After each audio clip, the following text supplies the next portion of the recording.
Now, the political unrest in Turkiye is far from over. The anti-government protests that began after the arrest of Istanbul's mayor, Ekrem Imamoglu, continue to escalate. On Thursday, residents of an Istanbul neighborhood were seen banging pots and pans in a mark of solidarity for protesters angered by Imamoglu's arrest. Now, people stood by their windows and made loud noises with the kitchenware as marching protesters passed through the area.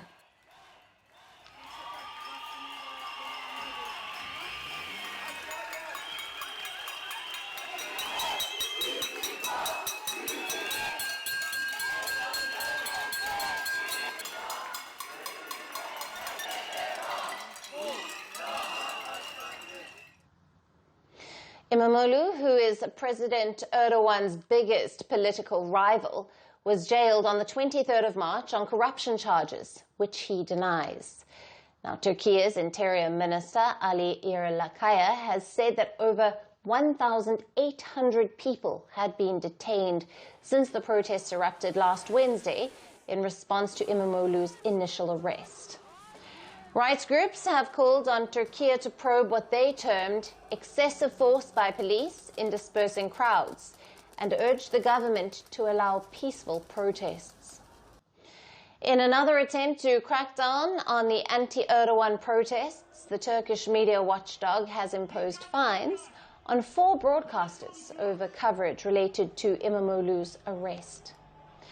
Turkiye's Radio and Television Supreme Council has issued sanctions against programs aired on pro-opposition channels for alleged violations. In addition to these sanctions, SZC-TV was ordered to halt broadcasting for 10 days. Turkish media watchdog also warned SZC-TV that a third violation could result in the revocation of its license. Doubling down on media crackdown over protest coverage, the Turkish authorities also deported an international media correspondent on Thursday after detaining him for 17 hours and branding him a threat to public order. The move to suppress the pro-opposition media was met with massive protests.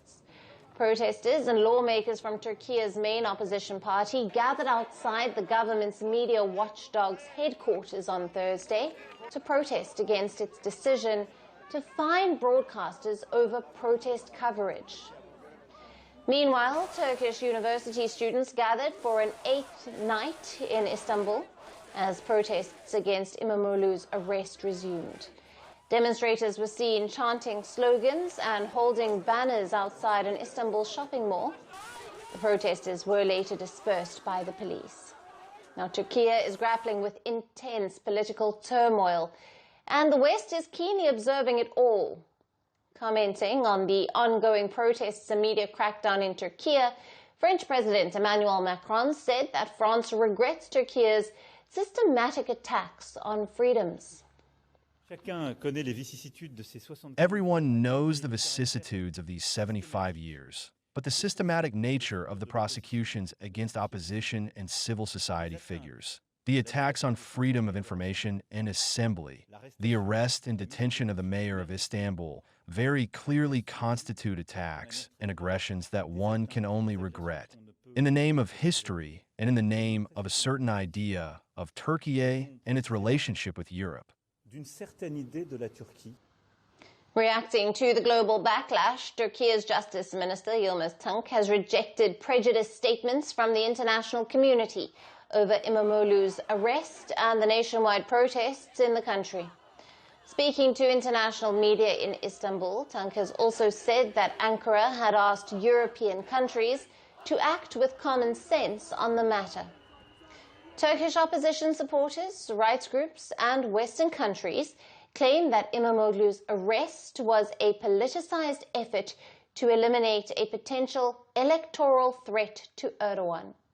However, the government continues to deny, condemn, and suppress all such statements. As anti-government protests continue to escalate in Turkiye, it remains to be seen how will the government reinstate normalcy and stability in the country. Greeting you with aloha and namaste. I love India. Presence occupation of a territory by another country pertains to India, what we saw in Kashmir. The Prime Minister Modi.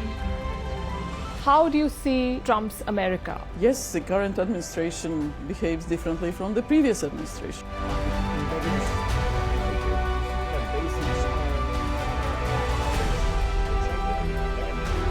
Are you saying that there are foreign powers who are trying to bring down the current government in Syria? Exactly. Bluntly, Iran, maybe Russia too.